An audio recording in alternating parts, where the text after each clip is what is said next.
Dawson Street.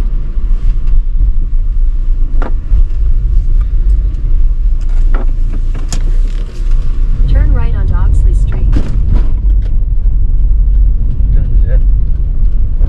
Hello mga kakolekta. Yan, may pupuntahan tayong lugar. Dito malapit sa area ko kasi may nakontak tayo na seller ng card protector ng Hot Wheels. At bibili tayo ng 10 piraso sa kanya.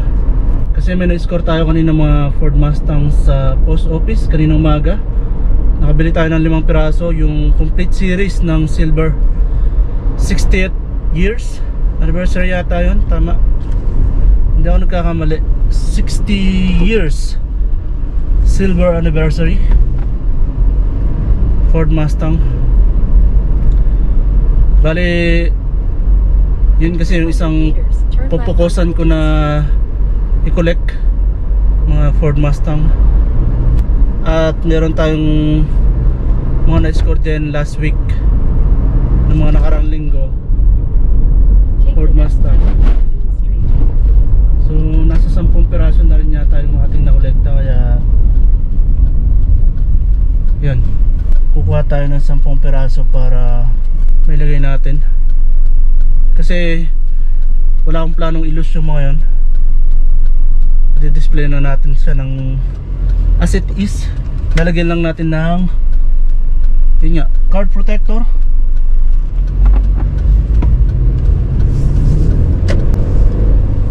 At meron din kasi tayo na score na STH Super Treasure Hunt na Ford Mustang GTD.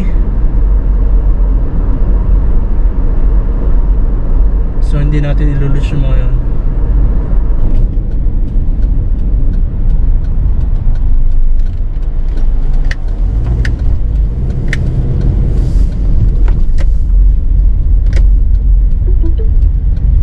Your destination is on the left. Left. So maya dito.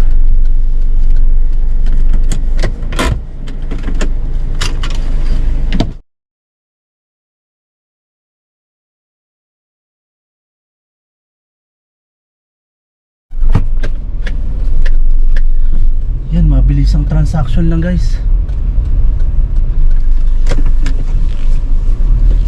Kaliwaan lang, tapos ayos na. Pero nagtanong ako kung meron siya yung para sa parang pang 5 pack ba yun? Kaso wala daw siya. So at least meron tayong mabibilan na malapit. Kasi pag order ako online, halimbawa eBay, bukod sa matagal nang darating, medyo mas mataas yung presyo. Kasi sa kanya nakabili tayo $2 ang isa. So kumuha tayo ng 10 piraso, so $20. Pag sa eBay ka bumili, yung 10 piraso merong tag $21, pero wala pa dun yung shipping fee. Pero may nakita ako tag 27, parang wala na yata shipping fee. Pero mas mura pa rin sa kanya. Kasi 10 pieces nga, $20. Eh yung pinakamura nakita natin sa eBay online, 27. At yun na nga, medyo may katagalan pa bago dumating. Siguro mga 1 to 2 weeks. Sinubukan kong tumawad, kaso ayaw. Sabi ko, can I have 10 pieces for $18? Ayaw talaga. $2 each talaga daw. Pero okay na din kasi yun nga, kaya sabi ko mas mura compared sa online.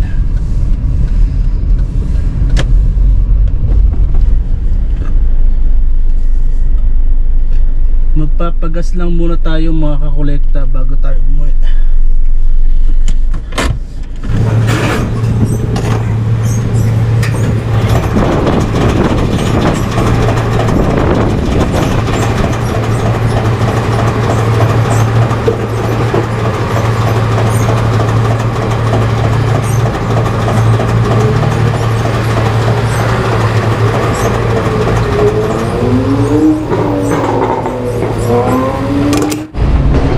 Ayan, nagkarga tayo ng $50, 50.77, and tumabot siya ng 27.76 liters.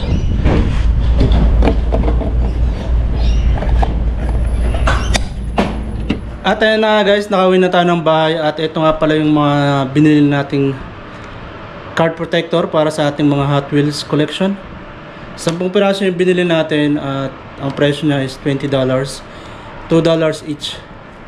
Ayaw magpatawad ng seller eh, kahit $2 lang sana, ayaw talaga. At ito nga yung mga Ford Mustang collection natin. Bali itong 5 piraso na to, na-score lang natin kanina sa may post office kasi nagawi tayo ron. At nung nakita ko, sabi ko Ford Mustang lahat to ah. At yun nga, napansin ko na series pala siya. Ayan, silver series, 5 piraso. Makikita nyo sa likod ng card, ayan, 5 piraso sila. So yung 5 piraso na yan, ayan, ito sila lahat. Ayan. Dito tayo nagpo-focus na i-collect itong Ford Mustang. And kung mapapansin nyo, ayun o, binura pa yata yung dating presyo. $3 lang yata ito dati. Ginawa $5, tapos nilagyan ng barcode, naging $5. Pero okay na rin kasi pag tinignan mo online, eBay, nabili natin ng 25. Sa eBay meron tag 22, pero hindi pa kasama dun yung shipping fee. Nasa $10 din yata yung shipping fee. At yan nga yung mga lalagyan natin ng card protector. At ito naman yung mga nabili natin ng mga nakarang linggo. So meron tayong 6 na piraso dito, puro Ford Mustang din yan. Tapos meron tayong 2 dito, Matchbox, tapos Willy. Ayan. So di ko sigurado kung meron pa akong naitatabi dun sa mga lumang kinolekta ko nung 2023, 2024. Meron nakatago pa dun sa box kasi nga nung lumipat ako ng apartment, hindi ko pa na ilalabas kasi kakalipat ko lang dito sa apartment. Nakadalawang buwan pa lang yata ako dito, eh hindi ko pa na ilalabas. At kaya hindi ko pa na-display yung mga yung mga collection natin, tapos yung mga nadagdag nung mga nakaraang linggo. Ayan mga kakolekta, umpisa na natin ilagay yung mga collection natin dito sa kanyang protective case. Ayan, bali pinupunasan ko muna kasi medyo malikabok. Mga matagal na rin yata ito din sa pinaglalagyan ng seller, kaya malikabok yung iba.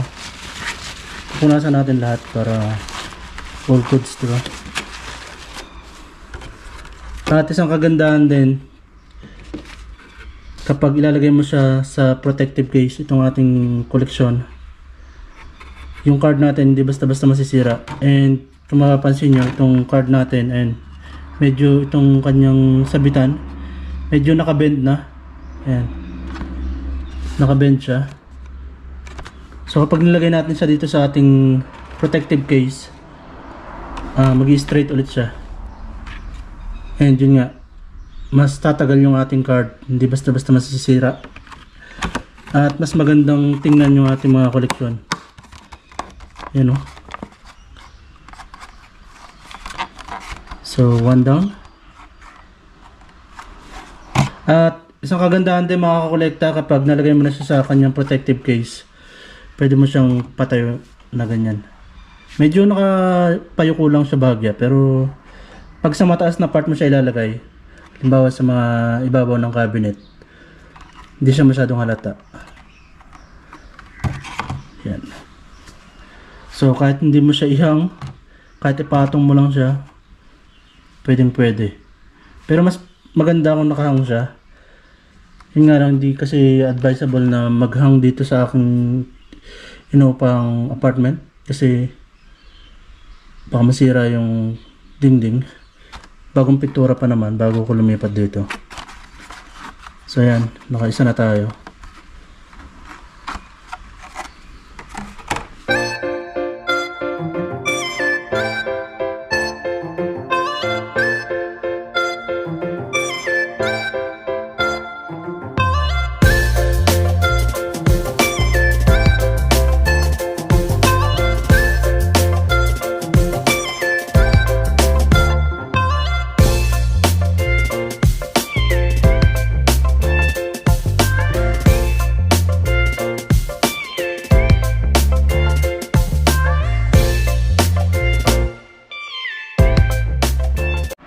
So ayan mga kakolekta, meron na lang tayong dalawang piraso na hindi natin na ilalagay pa sa protective case.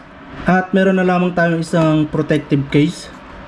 Kasi nga 10 piraso lang naman yung kinuha natin, pero meron kasi tayong 11 na Ford Mustang na collection na, maliban doon sa dalawang nakabox. Ito kasi nakabox tong round to eh. Kaso nga lang, itong isang Ford Mustang natin na na-score natin sa Kohl's, mapapansin nyo, short card siya. Although pwede rin naman. Pwede rin naman yata siya. Yan. Kaso nga lang, parang hindi magandang tingnan. Pero mas okay nga din kung nasa protective case siya. Pero yun nga, 10 lang muna yung kinuha natin. Ito kasi pinag-iisipan ko, baka ilus ko na lang din to kasi mapapansin nyo yan. Medyo soft na yung ibang part ng kanyang card. Ayan, dito nakaangat na siya dito. Ah, hindi talaga nakaangat pala siya. So, ito na yung pinakahuli natin may lalagay sa protective case. At ito nga yung isang na-score natin na Super Treasure Hunt. Kauna-unang Super Treasure Hunt na na-score natin. Ayan siya guys. Ayaw gumalaw. So, halos di makita sa, ayan. Ayan, kung mapapansin nyo, meron siyang logo dun sa kanyang card. Sa likod nitong Hot Wheels. And dito sa kanyang likuran meron siyang TH na nakalagay. Ayan.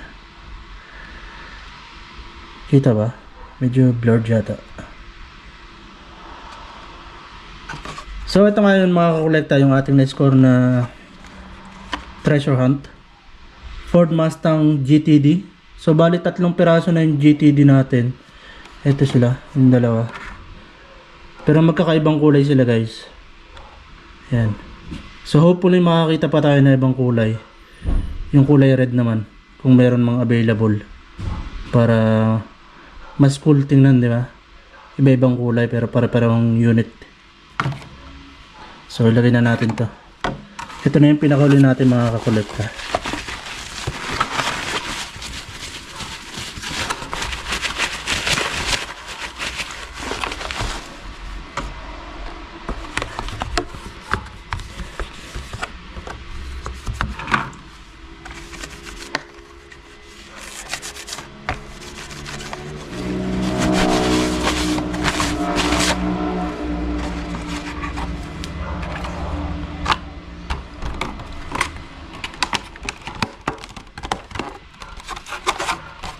Yun, oh, ayos.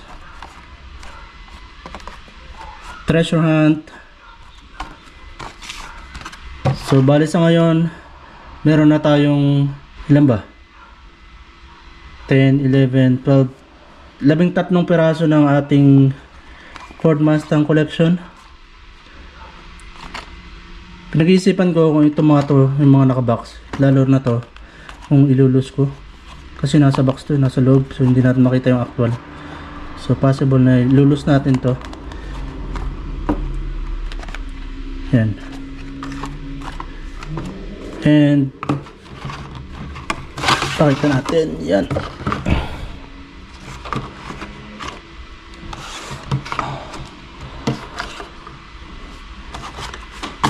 Tingnan natin kung magkakasya ba, kung